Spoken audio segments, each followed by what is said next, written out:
দায়িত্ব, সেটা হচ্ছে রাষ্ট্রপতির মাধ্যমে হয় নতুন সরকার তৈরি করতে হবে, নতুন তত্ত্বাবধায়ক তৈরি করতে হবে, অথবা ক্ষমতাকে তার হাতে নিতে হবে। আদারওয়াইজ ওয়াকারের জন্য খুবই বিপজ্জনক এবং ভয়ঙ্কর সময় অপেক্ষা করছে বলে খুব অল্প সময়ের মধ্যেই আপনার এই ক্ষমতা টেক ওভার করবে এবং ঝুঁকিতে পড়তে পারে সরকার, ইউনূস সরকার।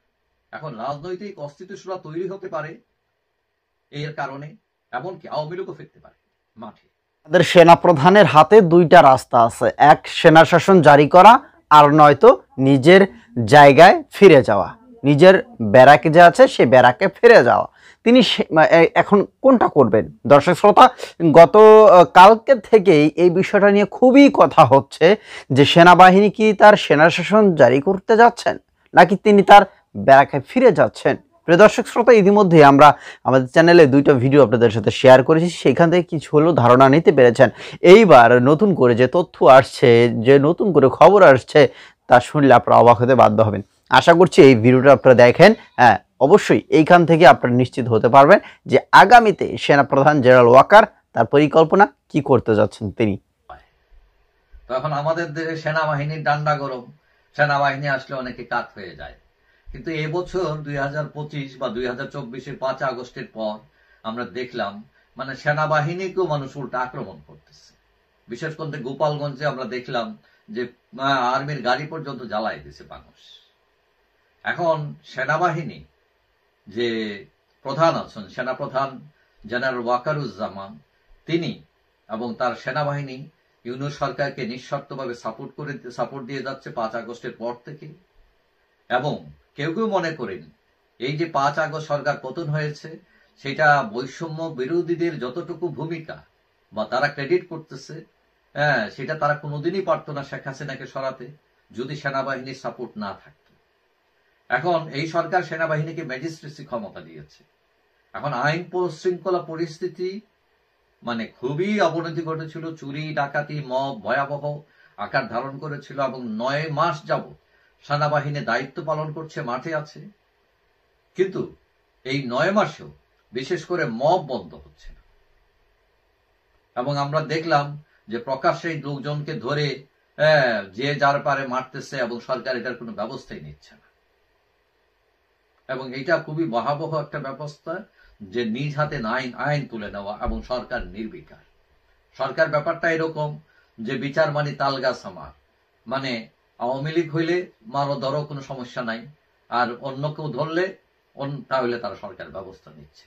মানে এক দেশে তো 2 আইন চলতে পারে না। এবং সরকার যে একচুকার নীতি পালন করছে এবং নাগরিকদের পক্ষে তাদেরকে খুশি করার জন্য তারা যাই বলছে সেটাতে হুমড়ি খেয়ে সরকার পড়ছে, এইটা নিয়ে প্রশ্ন দেখা দিয়েছে। এখন শোনা যাচ্ছে সেনাবাহিনী দীর্ঘ 9 মাস এই যে পাবলিকদের ডিউটি করছে, তারা এখন অনেকটা ক্লান্ত, তারা ব্যারাকে ফিরে যেতে চায়, তাদেরও তো এক রুটিন ওয়ার্ক আছে। কিন্তু এই সব ফালায়া দিয়ে তারা সরকারকে সাপোর্ট দিয়ে মানে আইন শৃঙ্খলা পরিস্থিতি বজায় রাখার জন্য তারা বিভিন্নভাবে চেষ্টা করছে।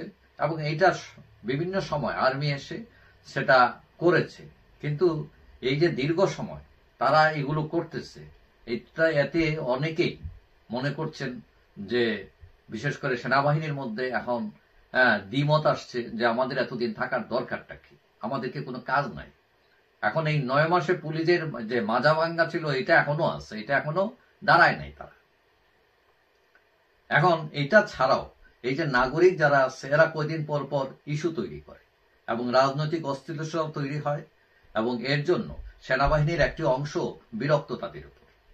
এখন খুদ সেনাপ্রধানও এক সময় বিরক্ত হয়ে বলছিলেন যে দেশের শান্তি শৃঙ্খলার দায়িত্ব শুধু সেনাবাহিনীর না, মানে আমরা সব করব, ঠিক আছে, আমাদের উপর সব ডিপেন্ড করে বসে থাকবে, মানে এটা কি রকম কথা।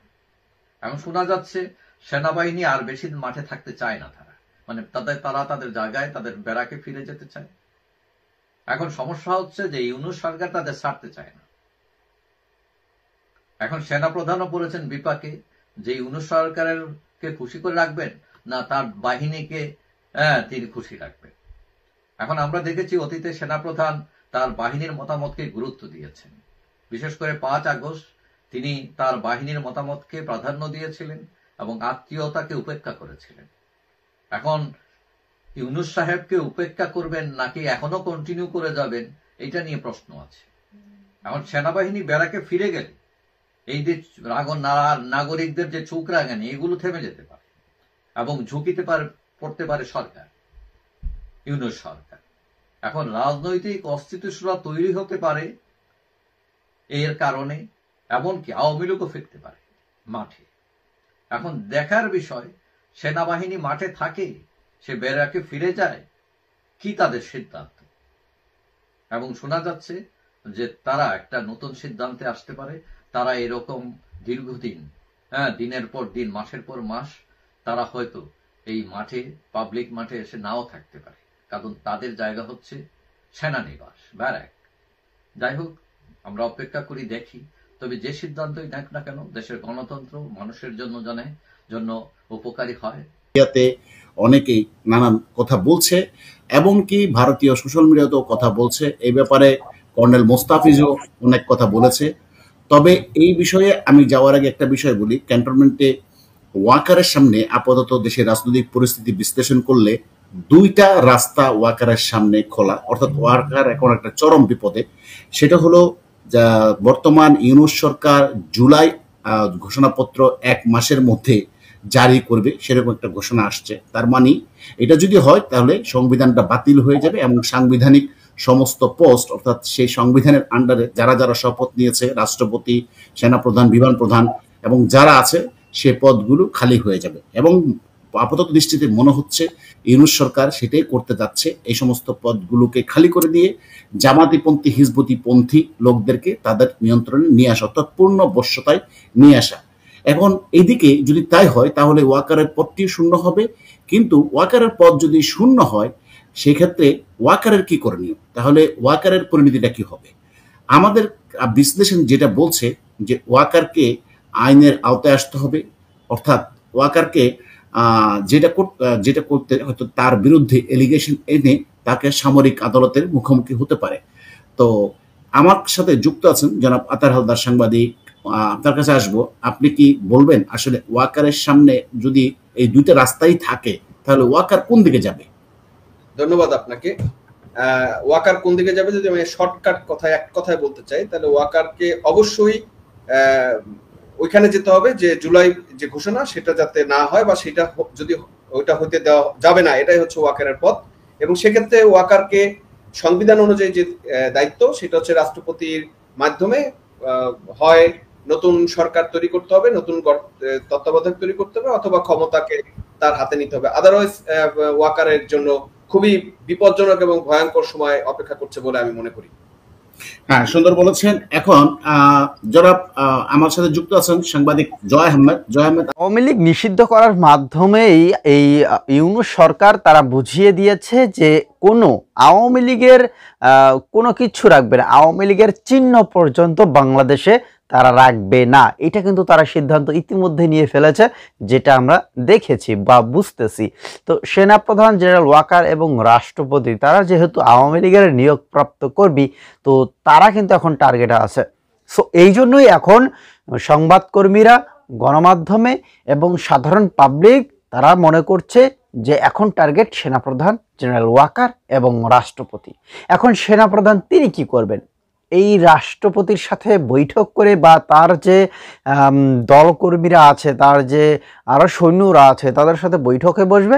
বৈঠকে বসে হয়তো বা তারা আলোচনা করবে যে চলো ঠিক আছে, ইউনূস সাহেবের সাথে কথা বলে আমরা চলো আমাদের ব্যারাকে ফিরে যাই, আমরা এইখানে আর থাকতে চাচ্ছি না। কারণ দেখেন, বাংলাদেশে এখন সেনাবাহিনীকে মানুষ দাম দিচ্ছে না, মূল্য দিচ্ছে না, কোনোভাবেই মূল্য দিচ্ছে না। মানে সেনাবাহিনী যেন পুলিশের থেকে অবহেলার পাত্র হয়ে গেছে, হাসি তামাশার পাত্র হয়ে গেছে। জেনারেল ওয়াকার তার সেনাবাহিনীকে এমন একটা পরিস্থিতি নিয়ে গেছে, এমন একটা জায়গায় নিয়ে গেছে, মানে সেনাবাহিনী যেন কিছুই না। আরে সেনাবাহিনী দেখলেই যেন একটা সেই রকম একটা লাগবে, কিন্তু সেই সেনাবাহিনী দেখে এখন কিছুই মনে হয় না। তো যাই হোক, এটা করতে পারে। আরেকটা রাস্তা খোলা আছে, সেনা শাসন জারি অতি শীঘ্রই। সেনাবাহিনীর নিজের হাতে ক্ষমতা নিয়ে একটা সুন্দর সুষ্ঠু অবাধ নির্বাচন করে দিক, ব্যাস ফাইনাল। কি বলেন আপনারা? অবশ্যই মতামত